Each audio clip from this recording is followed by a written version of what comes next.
Imagine standing on a stage in front of cameras and telling millions of people in your state to get out. Not politely, not carefully, just straight up. Jump on a bus and head down to Florida where you belong. Get out of town. You are not New Yorkers. That's exactly what the governor of New York said in 2022. And guess what happened next? They listened. They got on the bus. They moved to Florida. They took their money with them. And 4 years later, on a Wednesday morning in July, somebody finally handed her the receipt. $10.7 billion. Gone in 1 year. And when she was asked to explain it on live television, her answer revealed something way more dangerous than just bad policy. It revealed a governor who knows exactly what's broken and is doing the exact opposite of what it takes to fix it. Let me show you how this all fell apart. The steelworker's daughter. Let's start with who Kathy Hochul is, because her story is actually pretty remarkable. She grew up just outside Buffalo, in a place called Woodlawn. Her family lived in a trailer in the shadow of a steel plant. Her father, Jack Courtney, was an Irish immigrant who clocked in at Bethlehem Steel by day and sat in night classes after his shift. Her mother raised 6 children. Kathleen was the second of the 6. She went to Syracuse, came home, and worked her way up through local politics. Hamburg Town Board in 1994, Erie County Clerk in 2007, Congress in 2011, and in one of the most Republican districts in the state, she became lieutenant governor by 2015. Then, on August 24, 2021, when Andrew Cuomo resigned in disgrace, Kathleen Courtney Hochul was sworn in as the 57th governor of New York. A trailer, a steel plant, 6 kids. It's a good story. 1 year later, she stood on a stage in the Hudson Valley and said this out loud: "Just jump on a bus and head down to Florida where you belong. Get out of town because you do not represent our values. You are not New Yorkers." She said afterwards she meant 3 specific men she had named. 4 million registered Republicans in New York heard it differently. A lot of them took the advice, and Florida's better anyway. The $10.7 billion loss. On Monday, July 13, 2026, a nonpartisan fiscal watchdog called the Citizens Budget Commission published an analysis with a quiet title: The Hidden Cost of New York's Shrinking Millionaire Share. Nobody in Albany put out a statement, but that afternoon the New York Post had it at the top of its site. Here's what it found. In 2010, New York was home to 12.7% of the millionaire households in the United States. By 2022, that number was 8.7%, the largest decline of any state in the country. Now, I want to be careful here, because there's a version of this figure that gets misused. Did New York lose its millionaires? No. The count of millionaires in New York actually doubled over those 12 years. That's the part the report's critics kept pointing at, and they're right about the arithmetic. They're wrong about what it means. Because over the same 12 years, California tripled its millionaires. Texas tripled its millionaires. Florida quadrupled its millionaires. New York doubled, and finished 4th. When everyone else is running and you're walking, you're losing ground. And in a tax system built the way New York's is built, losing ground has a price. The commission put that price in writing. Had New York simply held the share of the nation's millionaires it had a decade earlier, the state's personal income tax collections would have been substantially higher, roughly $10.7 billion higher in tax year 2022 alone. $10.7 billion in 1 year.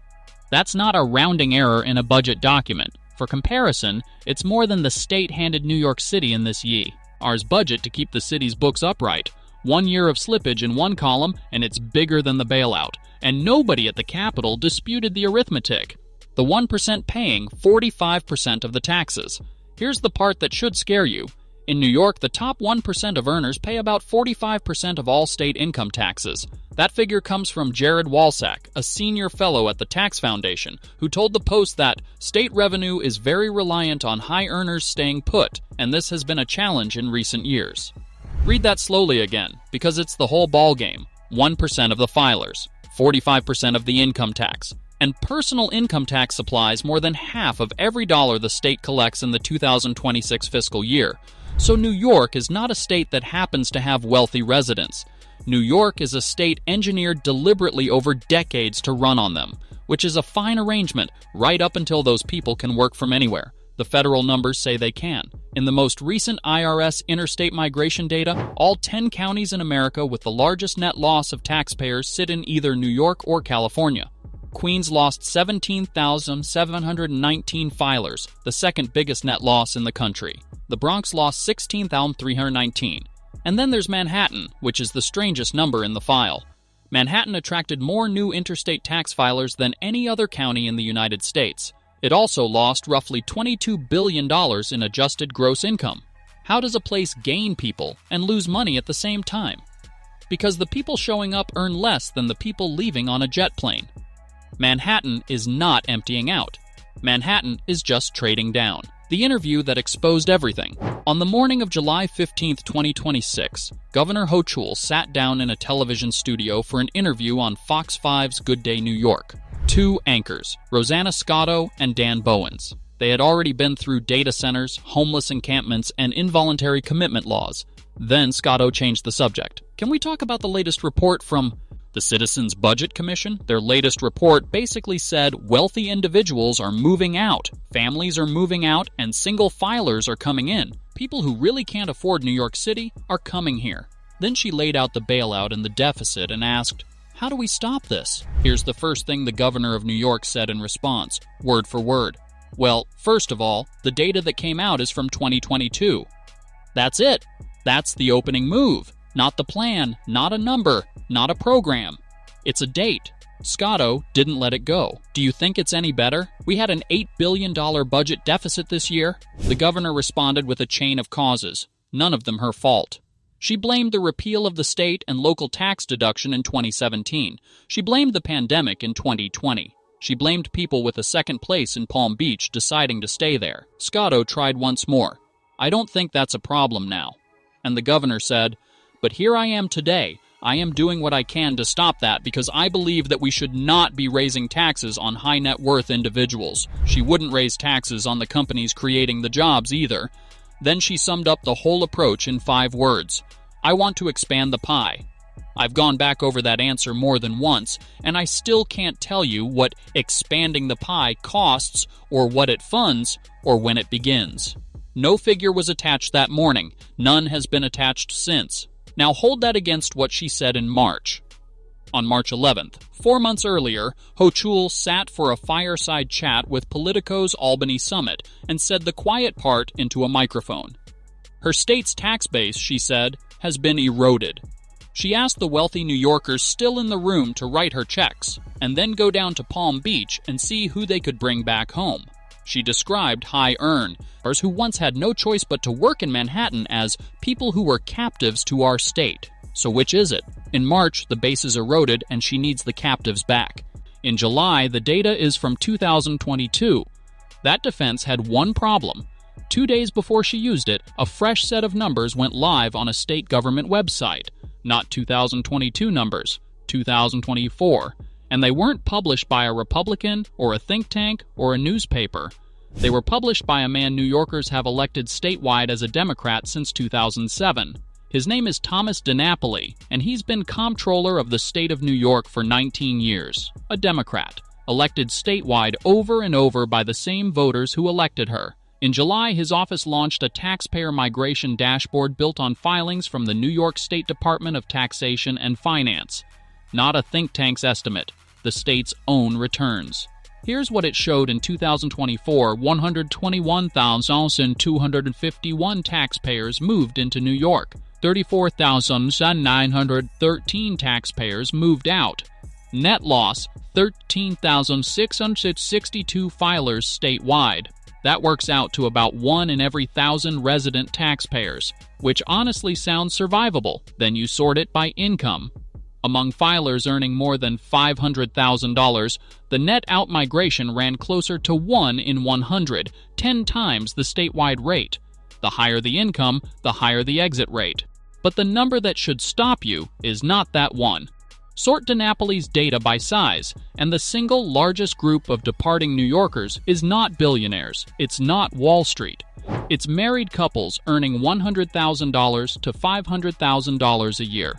A net loss of 8,179 households, more than half of the state's entire net taxpayer loss, sitting in one bracket.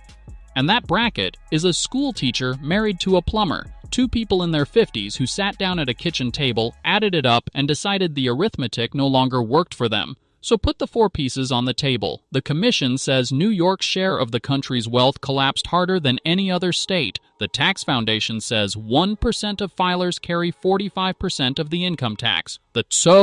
MP Troller says the top of that pyramid is leaving 10 times the normal rate, and the middle is leaving in bigger raw numbers than anyone above it. And the governor, on camera, said the data is from 2022.